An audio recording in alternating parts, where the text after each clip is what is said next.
What is goody gang? Welcome back to another episode of my Let's Play Survival series.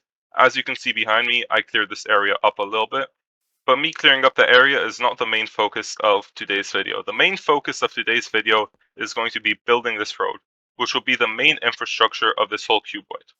Also, look at this build we did in the last episode. If you haven't seen that episode, make sure to go check it out. I will be building most of the road off camera because it's just easier that way.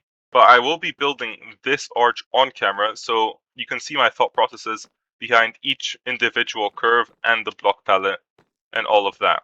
So let's get started. I'm gonna be using these slabs here to fill in these sides first, and I'm gonna continue on and go with the center. Okay, so I've been detailing for a bit. I finished the sidewalk, and one thing I'm really enjoying is how this dark area really contrasts with this light area. So it really adds another layer of it being really separate from the road, which I do enjoy. And this whole area is starting to look even more and more complete. Now with this wall being fully finished and there being walkable pathways that have a clear destination, really makes this area seem even more and more complete, which I really do like. I really like this alleyway. But anyway, now it's time to start on the road. I'm not going to be using too many different blocks for the road because I don't think there'll be a good effect or an effect you want on a road. So I'm just going to be keeping it quite simple, maybe 4 blocks being used in the road. And I think that should be enough. Okay, so I finished the road up, as I said, not too many blocks. And as if you look, you can see this kind of middle line is a bit different from the others. I've tried to do that. I attempted to make it so there's no kind of like 2 blocks, or in general no 2 blocks going like this and like this, and more kind of orientate the blocks um, going that way. So instead of patterning it from this side to this side, as patterning it from this side to this side. So you can see there's a lot more long strips of the same block rather than short strips of the same block. Anyway, that's what I was trying to do, and I did that a bit more in the center so you could kind of see this line starting to form, even though you didn't use any specific blocks. Anyway, now it's time to get started on the arch. This arch, I think, will have to be quite dark, at least thematically. I'm thinking of doing something pretty similar to this archway here, just a bit flatter like this and a bit rounder at the top. And after that, I will have to decorate this walls here and also talk about what's to be expected coming in this direction now that we're getting all this free space. Okay, so I've been gathering some materials, as you can see here, and I think I'm going to start building this. Okay. So I'm just placing the general color palette for it right now. I want the very top to be quite black and probably another smaller area too. I'm using nether brick for that. I think it's actually a pretty underrated black sort of color. And it has a pretty nice texture as well, so I'm going to try using that as well. Okay, so I think this is going to be the general color of the arch, but now it's time to actually make it look like an arch by adding in all these small details. This has this has a bit of a ruined feel to it. And I'm not sure if that's what I'm going for here, but I'm going to continue it to see how it's going to look like. Yeah, I'm liking that quite a bit more, but I feel like there's something missing. Yeah, I think I like this quite a bit. And the main reason why I wanted to make this side darker is so that the wall here can actually be lighter, so the contrast there will make it quite clear that this is a separate thing. So this is the main reason I wanted this to be dark. Now, what's going to go behind this archway? Well, that is a secret for another video, and probably sometime in the future. But yeah, you should definitely be excited about what's to come behind this wall. But for now, we have to finish this ugly side up. Okay, so I finished this wall as well, and it all looks pretty nice now. Now, when you walk around, you can see this. I want to talk a little bit about this wall. I've tried my best here, and I went out of my comfort zone to make things a bit less linear. As you can see, there's like these curves all this time to make this whole thing seem more weathered than anything. So if you just look at like this one line, for example, you'll see the slope down and then back up because this is kind of like the support area and it's being held up by here. But this bar is sagging downward. That's what I was trying to aim here. And also, another thing, something else I did here is making the color in front a different color from the one in the back so it stands out. So I used darker colors here and I used relatively lighter colors behind it so then it would stand out more. So each layer would be more individual. And I think that worked pretty well. Anyway, we've cleaned this up. We finished this wall. We finished the road. And we did the archway. What's next? Now what I want to do is work on this wall here. And I want to make it quite detailed, and I want to also put a house in it with a proper interior. Not like the interior we did in the last episode over there, but a proper one. So, let's get started. Hello, hello, hello, hello, hello, hello. Hello, hello, hello. Okay, so as you can see, I've made some progress. I filled in the back wall here to be completely black so it just looks nicer. And I've also filled in this section of the wall here. The reason for why I only filled in this section and not the whole thing is because I want there to be houses all the way from here to here, one house after another in this kind of small alleyway next to the street. I think that's going to be very nice, and today we're going to be doing the first house, which is going to go right here. And for the color palette, I have not decided yet, but I think it will be again quite gray, but maybe a little splash of color, maybe some blue to counteract this more reddish wall here. So yeah, that's the plan. It's time for me to gather some materials. Okay, so I've been working a little bit. This is the general front area that I have here. I've made this kind of little wall on the side here to kind of separate it from the future buildings. And it will also allow for like an overhang to be created as it would be stable, holding onto the wall.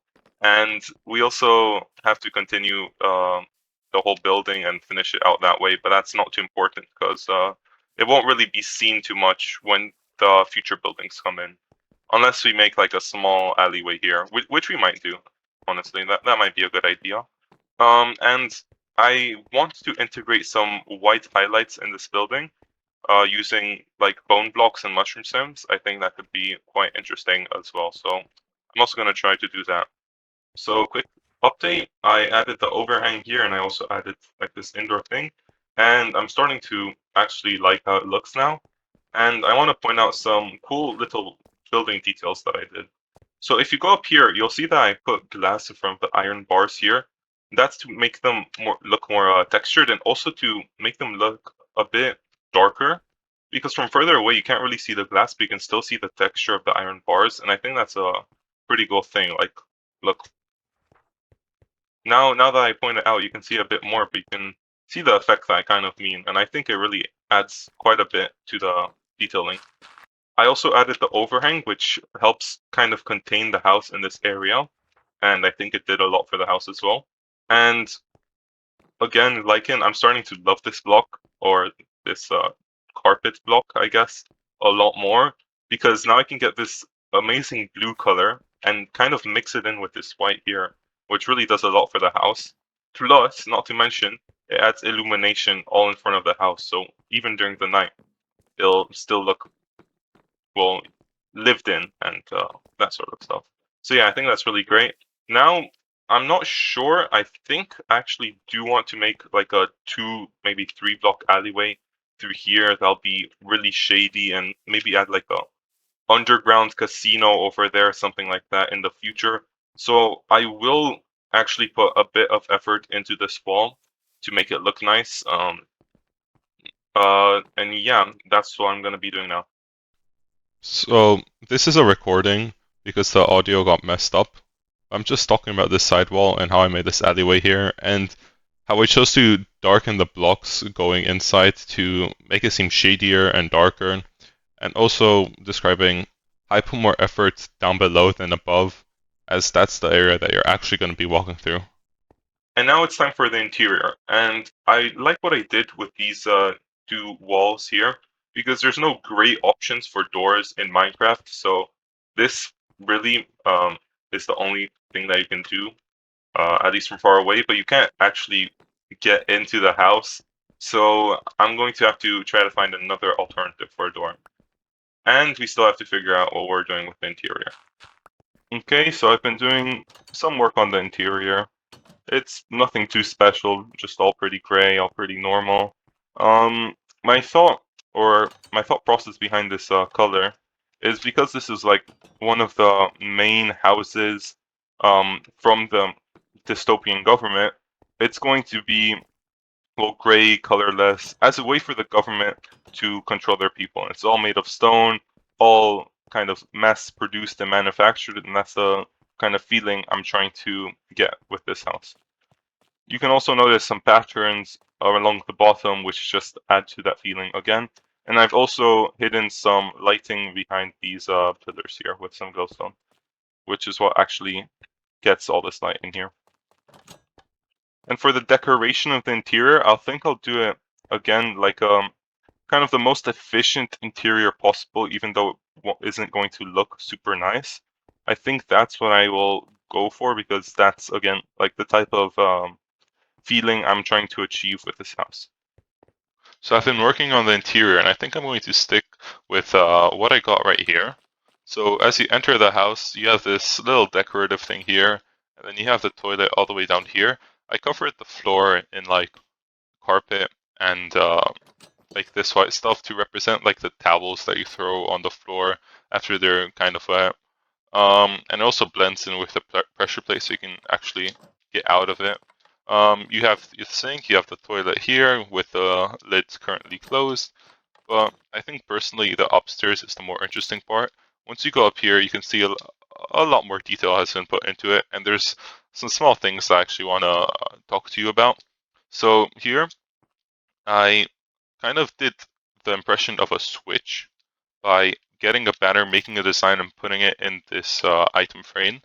And I think it really looks like a switch, like turning the lights dimmer or on and off. And I think I achieved that pretty well. As well, here I used an item frame to make this look like a tap. Like this is kind of like the kitchen here. So making this look like the tap is pretty interesting. With the item frame, making this look like the place where you turn the tap on and off from. And also this banner here, I'm not really sure what it represents, but it looks cool that you can see this scaffolding stick out from behind the item frame. And there's also a desk here, pretty basic stuff over here, and this carpet's floating on a piece of lichen, which kind of blends in. And this wall is feeling a bit empty, so I put a painting here, and I think the best painting is like this kind of dark, depressing blue skull one. Anyway, I think that will be it for today's video. We've achieved a lot. We've done this entire part, this walkway and the street. And I think a really good part is that this also looks really good from far away. Let me show you. So if I go from this angle here, this just looks really cool. It looks proper. It looks like you just took the section out from an already like existing city. And if you go from the side so you can actually see the house, it also looks really cool. So yeah, I'm really happy with this area here. And actually, I think this will be my thumbnail here. Maybe like this, so you can see the unfinished roof. But the roof is unfinished for a reason. It's because there's going to be like houses stacking on top of it. So it's not because I'm lazy. Not at all. So yeah, that's it for this video. See you in the next one.